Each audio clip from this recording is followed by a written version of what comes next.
Hello, everyone, and welcome to Innovative Exposure, where we expose you, your brand, and your creative ideas. Today, I do have the author of Ready, Set, Grow, Miss Desta Green. Desta, how are you today? I'm amazing. Thank you for having me. That's so good. So we're actually going to give Desta a chance to read her favorite excerpt from her book and give you guys some insight on what's to come. So don't forget your notepad. Sit back, relax, because it's about to be amazing. All right. I chose this one because not only does it speak to where you're at right now, if you are seeking to do work within your passion or just find out what that passion is, I think this is something that will motivate you to go ahead and pick up and have no fears behind that. So it is truly sacred work to bring order into the chaos of this world. Trust that you will grow into exactly who will fulfill that vision that has been embedded in your heart. Over the course of many generations, we have been handed down pain, fears, and doubts of those who came before us. It is our duty to break these generational curses and receive every single blessing that was ordained. The fear of rejection can present itself in the form of family members who do not encourage big dreams, but dreams that provide security. The realest advice I have ever heard was from a previous employer. They told me never take advice from someone who is not in a position you would like to be. Seek advice from someone who actually has the results that you are trying to achieve. The answers will be quite different.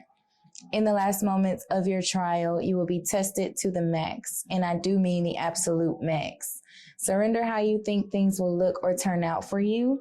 Trust that your heart's true desires are manifesting for you right now as you stay positive about the outcome. Trust that what you believe in is coming to you as you keep a positive attitude about what you expect to happen. For example, affirm what is meant for me will always be for me. Tests will appear to see if you are honest and if your heart is set with pure intentions. If you did not pass your final exams in school, you would not advance to the next level. This is exactly how soul growth and life itself works when it comes to divining your life. Trust me, this is exclusive. They don't want you to know this. They, as in your enemies and naysayers, every force working against your progress and realization of your higher power. Buddha teaches, when the student is ready, the teacher appears.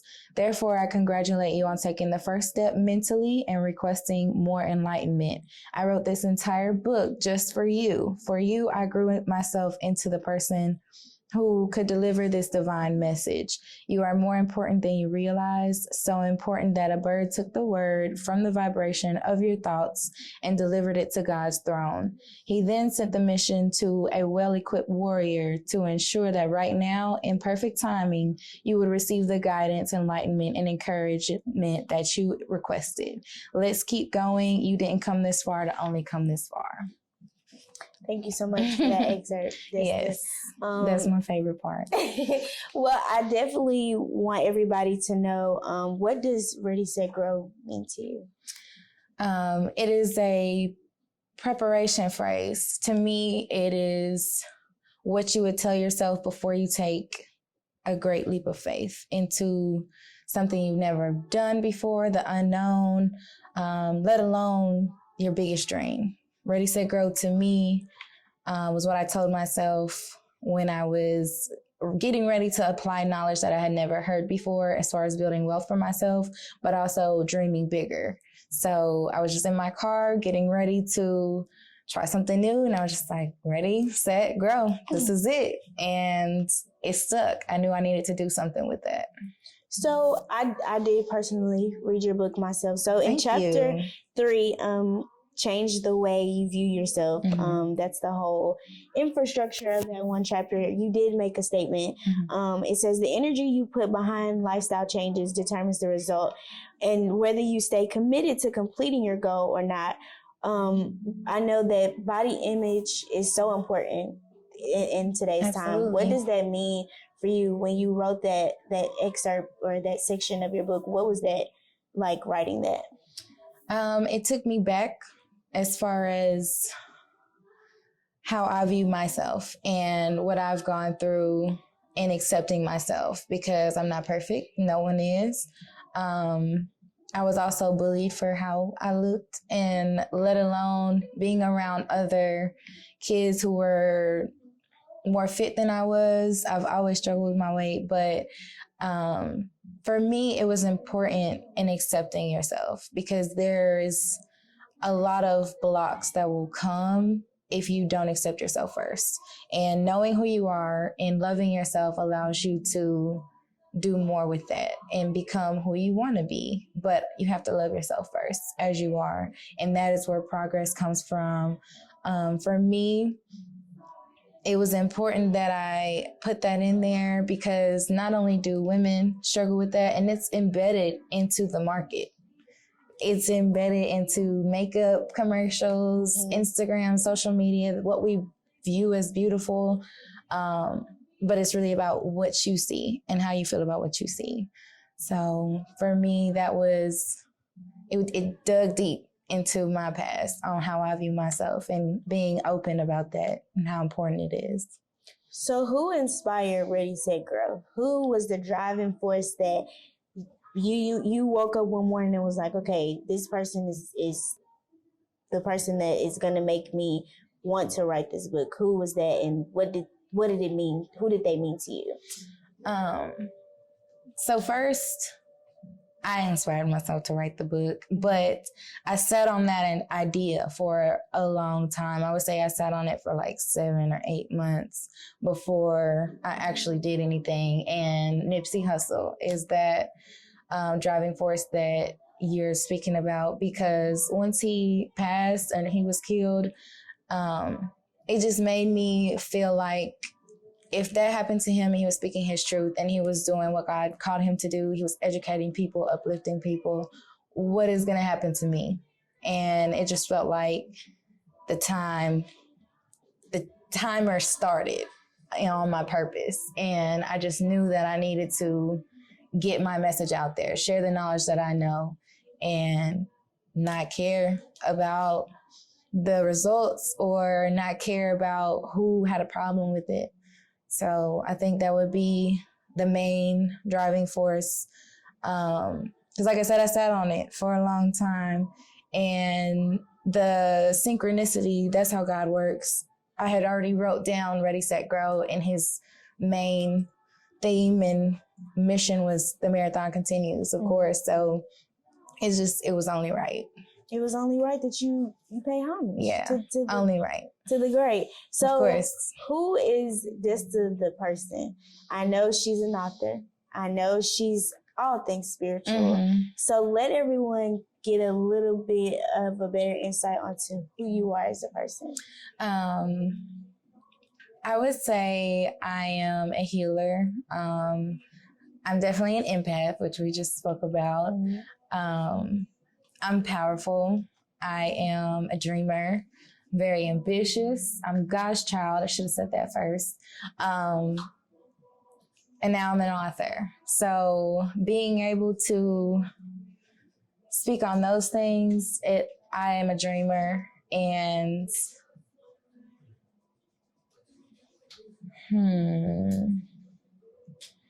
a motivator. So now that you have the book under your belt, what's next? That's a big accomplishment. Yeah. Don't get me wrong. Thank you. But what's next for Desta? What's next is motivational speaking. Okay. So I do plan on starting in a church, of course. So traveling with that and doing speaking events to basically enlighten those in the church and visiting schools and giving away books. I plan on doing free giveaways, but church isn't the building, it's the people. Okay. So I want to spread knowledge and enlighten anyone wherever I can. And I feel like the main place I should start is in a church, and then go to schools. And then eventually, of course, I'm putting out another book. Okay. Don't know when, but I've already started writing it. Okay. So Yes. So I know you talk on your Instagram a lot about going back to school. So what are you going back to school for? Psychology. Okay. My major is now psychology. I have a minor in mental health and nutrition. So with that, I plan on creating my own practice. I'm going to be a spiritual counselor. And we're going to incorporate spirituality and those values into healing and understanding more of why we go through the things that we do and how it ties into generational curses and what God called you to heal, and just tying it more into spirituality, because I think the way counseling goes today, a lot of people revert back to what they were originally trying to heal from because they don't really pull that root. When you're gardening, they pull the root of a weed so it doesn't come back. So I kind of want to do that with counseling. You actually speak about that in your book, The Inner Child. I know for me, there is actually an excerpt in the book where you will get a chance to do the exercise. You actually write a short excerpt to yourself. You apologize to things that you didn't get to apologize to yourself for as a kid. What is something that you actually apologize to yourself for? Oh, man. I would say not giving myself the voice that I already had and not trusting that what I had to say mattered. I think I dimmed my own light by not really trusting what God would put on my heart. I've always been spiritually inclined, even as a child. So the number one thing was apologizing for taking my own voice away before anyone could even understand more about me, and isolating myself. I think that's so true for me as well. I took my own voice away. Somewhere inside of me, my voice for myself, it died. I don't know if it was at a young age, because when you're young, you don't really have the weight of the world on your shoulders. Right. You're so new. So everything when you're a kid is being fed to you, whether it's on television, whether it's a magazine, whether it's anything that's subliminal, you learn habits. So I feel definitely in the book, me personally, I apologize to myself for not speaking up to myself, not giving myself the room to grow, trying to be somebody that I wanted to be, and I didn't forgive myself for a lot of stuff. So in that portion of the book, it definitely spoke to me, because a lot of people don't forgive themselves for what they do, for what they've done, whether it be as a child or a grown up. And I think that comes with too, the weight of the world, social media. Unfortunately, we do project what others feel onto us. So I definitely think that was a good thing to put into the book. Yeah, my main goal with that was to one, have a conversation with someone I may never see. And I wanted it to be personal. It's between me and you. Being that I do eventually want to be a counselor, this is one of a small exercise that I just wanted to add in, but also allow a safe place for whoever reads it to open up, because I've been there.